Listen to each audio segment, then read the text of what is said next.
ನಮ್ಮ ದ್ವಾರಕಾ ಟ್ರಿಪ್ನ 2ನೇ ದಿವಸ ಇವತ್ತು.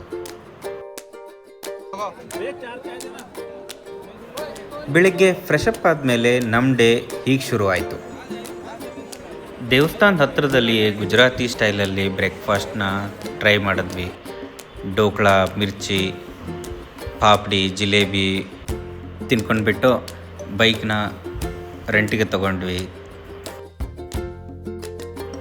ಅಲ್ಲಿಂದ ದ್ವಾರಕಾನ ಎಕ್ಸಿಟ್ ಆಗಿಬಿಟ್ಟು ಒಳ್ಳೆ ಸೀನರಿ ಇರೋ ರೋಡಲ್ಲಿ ಒಂದು ಕಡೆ ನದಿ, ಇನ್ನೊಂದು ಕಡೆ ಸಮುದ್ರ ಇರೋ ಮಧ್ಯದಲ್ಲಿರೋ ರೋಡಲ್ಲಿ ಡ್ರೈವ್ ಮಾಡಿಕೊಂಡು ಬೆಟ್ ದ್ವಾರಕಾ ಕಡೆ ಹೊರಟ್ವಿ. ವ್ಯೂ ಮತ್ತು ರೈಡ್ ಮಾತ್ರ ಸೂಪರು. ಟಾಟಾ ಕಂಪನಿ ಇಲ್ಲೇ ಇರೋದು.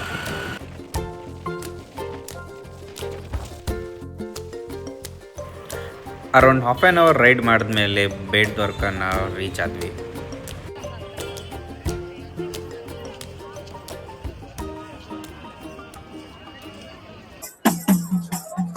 ಬೆಟ್ ದ್ವಾರಕಾದಲ್ಲಿದ್ದೀವಿ ಇವಾಗ.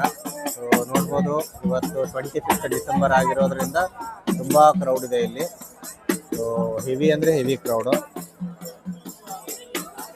ಸೊ ಇವಾಗ ಮೊಬೈಲ್ ಮತ್ತು ಬ್ಯಾಗ್ಸ್ನ ನಾವು ಸಬ್ಮಿಟ್ ಮಾಡಬೇಕು. ಸೊ ಸಬ್ಮಿಟ್ ಮಾಡೋದನ್ನು ನಾನು ವಿಡಿಯೋ ತೋರಿಸ್ತೀನಿ.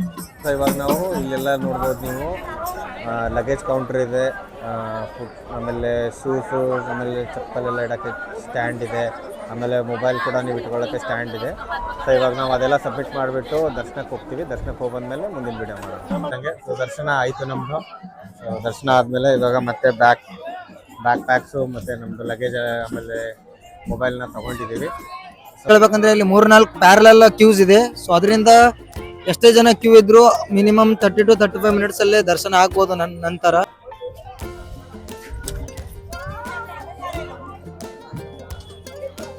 ಸೊ ಇವಾಗ ನಾವು ದರ್ಶನ ಮಾಡಿಕೊಂಡು ಜಸ್ಟ್ ಹೊರಗಡೆ ಆದ್ವಿ. ಸೊ ನೋಡ್ಬೋದು ನೀವು, ತುಂಬ ಕ್ರೌಡ್ ಇದೆ ಆ್ಯಸ್ ಪರ್ ಮುಂಚೆನೇ ಹೇಳ್ದಂಗೆ. ಸೊ ಒಳಗಡೆ ಒಳ್ಳೆ ಒಂದು ಅರೇಂಜ್ಮೆಂಟ್ಸ್ ಇದೆ. 3-4 ರೋಸ್ ಎಟ್ ಎ ಟೈಮ್ ಬಿಡ್ತಾರೆ ಜನನ. ಸೊ ಹಾಗಾಗ್ಬಿಟ್ಟು ಅಷ್ಟೊಂದು ಹೆವಿ ಕ್ರೌಡ್ ಇದ್ರೂ ಕೂಡ ಬೇಗ ದರ್ಶನ ಆಯಿತು. ನಮ್ಮದು ಅರೌಂಡ್ 35 ಮಿನಿಟ್ಸಲ್ಲೇ ದರ್ಶನ ಆಯಿತು. ಅಲ್ಲಿ ಇನ್ನೊಂದು ಹೇಳಬೇಕು ಅಂದರೆ ಒಳಗಡೆ ತುಂಬ ಸ್ಮಾಲ್ ಟೆಂಪಲ್ಸ್ಗಳಿದೆ, ಅಂದರೆ ಚಿಕ್ಕ ದೇವಸ್ಥಾನಗಳಿವೆ. ಸೊ ಆ ದೇವಸ್ಥಾನಗಳು ಯಾವ್ದ್ಯಾವುದು ಅಂದರೆ ಲೈಕ್ ಅಂಬಿಕಾ ದೇವಿದಿದೆ, ದೇವಿಕಾ ಮಾತೆಯವ್ರದ್ದಿದೆ, ಆಮೇಲೆ ಪುರುಷೋತ್ತಮಜಿ ಅವ್ರದ್ದಿದೆ, ಲಕ್ಷ್ಮೀನಾರಾಯಣ ದೇವಸ್ಥಾನ ಕೂಡ ಇದೆ. ಸೊ ಇನ್ನೂ ಹಲವಾರು ಇದಾವೆ ಒಳಗಡೆ ಚಿಕ್ಕ ದೇವಸ್ಥಾನಗಳು.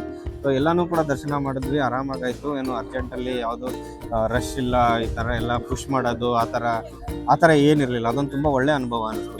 ಇಲ್ಲೊಂದು ಏನಿದೆ ಅಂದರೆ ವಿಶೇಷತೆ, ಸೊ ಅಕ್ಕಿಯನ್ನು ದಾನ ಮಾಡ್ತಾರೆ ಇಲ್ಲಿ. ನೋಡ್ಬೋದು ನೀವು ಇವಾಗ ಅಕ್ಕಿನ ಇಲ್ಲೆಲ್ಲ ಅಕ್ಕಿ ಮಾರ್ತಾ ನಿಲ್ತಿರ್ತಾರೆ ಚಿಕ್ಕ ಪ್ಯಾಕೆಟ್ಗಳಲ್ಲಿ. ಸೊ ಅದು ಅಕ್ಕಿನ ದಾನ ಮಾಡಬೇಕು. ಸೊ ಅಲ್ಲಿಂದ ದಾನ ಮಾಡಿರೋ ಅಕ್ಕಿಯಲ್ಲೇ ನಮಗೆ ಪ್ರಸಾದ ಅಂತ ಇನ್ನೊಂದು ಅಕ್ಕಿಯ ಒಂದು ಮುಟ್ಟಿಗೆ ಅಷ್ಟು ಅಕ್ಕಿ ಕೊಡ್ತಾರೆ. ಇಲ್ಲಿ ತೋರಿಸ್ತೀನಿ ನೋಡಿ ಇದು. ಸೊ ಅಲ್ಲೇ ನಾವು ಇರೋ ಯಾವುದೋ ಒಂದು ಕವರಲ್ಲಿ ಅಕ್ಕಿನ ತಗೊಂಡು. ಸೊ ಬಸವರಾಜ್, ನೀವು ಹೇಳ್ತಿದ್ರಲ್ಲ ಮುಂಚೆ ಮಧ್ಯಪ್ರದೇಶ ಹೋದಾಗ ಏನೋ ಒಂದು ವಿಶೇಷವಾಗಿರೋ ವೆಹಿಕಲ್ ನೋಡಿದ್ರಿ ಅಂತ. ಸೊ ಅದೇ ಥರದ್ದು ಇನ್ನೊಂದಿದೆ, ತೋರಿಸ್ತೀನಿ ನೋಡಿ ಇವಾಗ ನಿಮಗೆ. ನೋಡ್ಬೋದು ನೀವು, ಒಂಥರ ಡಿಫ್ರೆಂಟ್ ಆಗಿರೋಂಥ ಬೈಕು, ಒಂಥರ ಡಿಫ್ರೆಂಟ್ ಆಗಿರೋ ಒಂದು ವೆಹಿಕಲ್ಲು. ಸೊ ಮೋಸ್ಟ್ಲಿ ನನಗೇನು ಅನ್ಸುತ್ತೆ, ಬುಲೆಟ್ನೇ ಒಂಥರ ಮಾಡಿಫೈ ಮಾಡಿದ್ದಾರೆ ಇವರು. ಬುಲೆಟ್ನೇ ಮಾಡಿಫೈ ಮಾಡ್ದಂಗೆ ಕಾಣಿಸ್ತಿದೆ. ಆ್ಯಕ್ಚುಲಿ ಡಿಸೆಂಬರ್ ಮಂತು ಕೋಲ್ಡ್ ಇರುತ್ತೆ ಅಂದ್ಕೊಂಡಿದ್ವಿ, ಸ್ವೆಟ್ರ್ ಎಲ್ಲ ತಂದಿದ್ವಿ. ಬಟ್ ಇಲ್ಲಿರೋ ಸಮರು ಇದೆಲ್ಲ ನೋಡಿದ್ರೆ ನಾವು ತಂದಿರೋ ಈ ಶೇಡ್ಸು ತುಂಬ ಉಪಯೋಗ ಬರ್ತಿದೆ, ಸ್ವೆಟ್ರ್ ಬರ್ತಿಲ್ಲ. ಸೊ ಅದಕ್ಕೆ ಸ್ವಲ್ಪ ದೇಹನ ತಂಪಿಟ್ಕೊಳ್ಳೋಣ ಅಂತ ಎಳ್ನೀರನ್ನ ಮೊರೆ ಹೋಗಿದ್ದೀವಿ. ಸೊ ನೆಕ್ಸ್ಟ್ ಪ್ಲ್ಯಾನ್ ಏನಂದರೆ ನಮ್ಮದು ಇಲ್ಲೇನಾದರೂ ಸ್ವಲ್ಪ ನೋಡೋಣ ಅಂತಿದ್ದೀವಿ. ದೇವ್ರದ್ದು ಶಾಪಿಂಗ್ ಎಲ್ಲ ಆ ಥರ ಇರುತ್ತಲ್ಲ, ಅದೆಲ್ಲ ನೋಡೋಣ ಅನ್ಕೋತಾ ಇದ್ದೀವಿ. ಏನಾಗುತ್ತೆ ನೋಡೋಣ.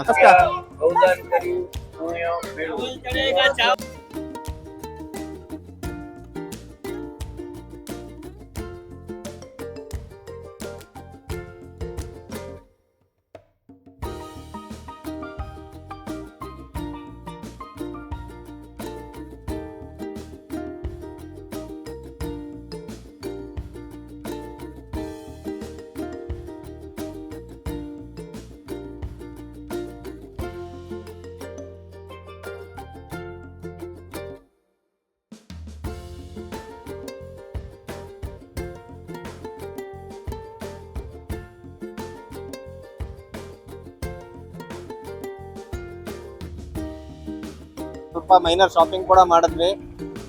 ಶಾಪಿಂಗ್ ಅಂದರೆ ಜಸ್ಟ್ ಏನ್ ತಗೊಂಡ್ವಿ, ಅದು ಕೈಲಿ ಕಟ್ಕೋತಾರಲ್ಲ ರಕ್ಷಾ ದಾರ, ಅದಾದ್ಮೇಲೆ ಮ್ಯಾಗ್ನೆಟಿಕ್ ಫೋಟೋಸು, ಫ್ರಿಡ್ಜ್ ಮೇಲೆ ಎಲ್ಲ ಹಚ್ಬೋದಲ್ವಾ. ಸೊ ಎಲ್ಲ ಫ್ಯಾಮಿಲಿಗೆಲ್ಲ ತಗೊಂಡ್ವಿ.